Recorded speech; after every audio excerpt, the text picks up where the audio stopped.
ಶ್ರೀ ಗುರುಭ್ಯೋ ನಮಃ. ಸ್ವಾತ್ಮಾರಾಮಂ ನಿಜಾನಂದಂ ಶೋಕಮೋಹ ವಿವರ್ಜಿತಂ ಸ್ಮರಾಮಿ ಮನಸಾ ನಿತ್ಯಂ ಶ್ರೀ ವೆಂಕಟಾಚಲ ದೇಶಿಕಂ. ಎಲ್ಲ ಗುರುಬಂಧುಗಳಿಗೂ ಪ್ರಣಾಮಗಳು.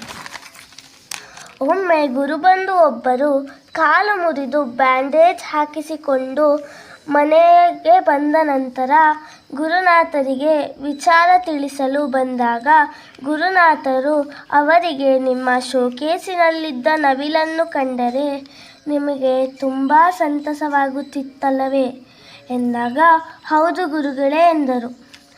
ಈಗ ಅದು ಅಲ್ಲಿ ನನಗೆ ಕಾಣಿಸುತ್ತಿಲ್ಲವಲ್ಲ, ಏನಾಯಿತು ಎಂದಾಗ ಆ ವ್ಯಕ್ತಿ, ಹೋದ ವಾರ ಅದು ಕೈ ಜಾರಿ ಬಿತ್ತು, ಅದರ ಕಾಲು ಮುರಿದ ಕಾರಣ ಬಿಸಾಕಿದೆ ಎಂದಾಗ, ನೋಡಿ ಅದು ನಿಮಗೆ ಮೊದಲೇ ಮುನ್ನೆಚ್ಚರಿಕೆ ಕೊಟ್ಟಿತ್ತು ಎಂದು ಬ್ಯಾಂಡೇಜ್ ಮಾಡಿದ್ದ ಭಾಗವನ್ನು ತಮ್ಮ ಹಸ್ತದಿಂದ ಮುಟ್ಟಿ ಕಳಿಸಿದರು.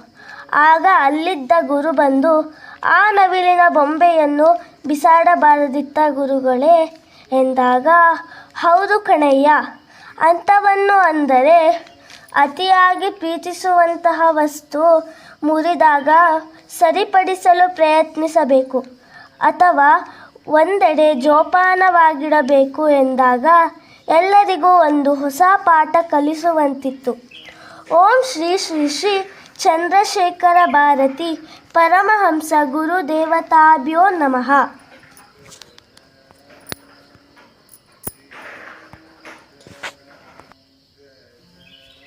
ಗುರುಭ್ಯೋ ನಮಃ. ಗುರುಬಂಧುಗಳಿಗೆ ಪ್ರಣಾಮಗಳು. ಇಂದಿನ ಗುರುವಾಣಿಯಲ್ಲಿ, ಏನಯ್ಯ ಮೊನ್ನೆ ಬರೀ 200 ಕಾಯಿ ಕೆಡವಿಕೊಂಡು ಹೋದೆಯಲ್ಲ. ಗುರುನಾಥರು ಗುರುಬಂಧುವಿನೊಂದಿಗೆ ಸಕರಾಯಪಟ್ಟಣದಲ್ಲಿ ಮುಖ್ಯ ರಸ್ತೆಯಲ್ಲಿ ನಡೆಯುತ್ತಿರುವಾಗ ಎದುರಿಗೆ ಬಂದ ವ್ಯಕ್ತಿಯನ್ನು ನಿಲ್ಲಿಸಿ ಕೈ ಮುಗಿದು ಹೀಗೆ ಕೇಳಿದರು, ಏನಯ್ಯ ಮೊನ್ನೆ ಬರೀ 200 ಕಾಯಿ ಕೆಡವಿಕೊಂಡು ಹೋದೆಯಲ್ಲ, ಇನ್ನು 300 ಕಾಯಿ ಕೆಡವಿಕೊಂಡಿದ್ದರೆ ನಿನ್ನ ಕಷ್ಟ ಎಲ್ಲ ತೀರುತ್ತಿತ್ತೇನೋ.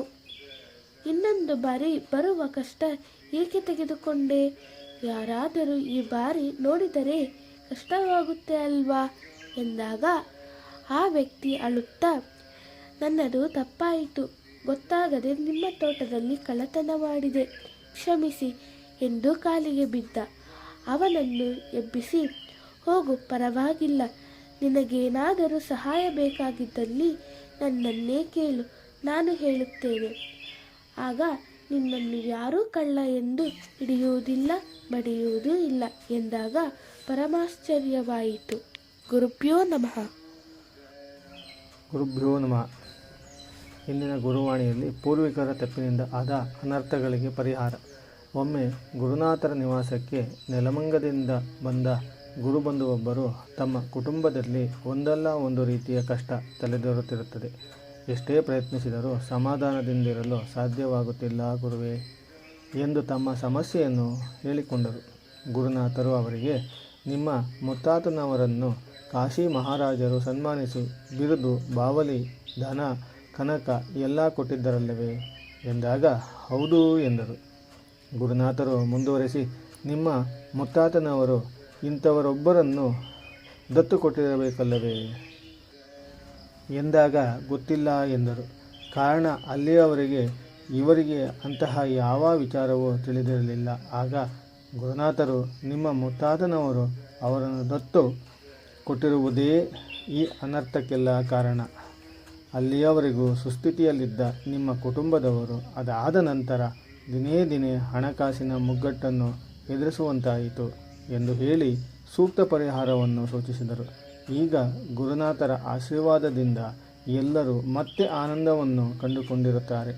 ಅವರು ಅವರ ಹಿರಿಯರನ್ನು ವಿಚಾರಿಸಿದಾಗ ಅವರಿಗೆ ಅವರ ಚಿಕ್ಕ ತಾತನವರನ್ನು ದತ್ತು ಕೊಟ್ಟ ವಿಷಯ ಖಾತ್ರಿಯಾಯಿತಂತೆ. ಗುರುಭ್ಯೋ ನಮಃ.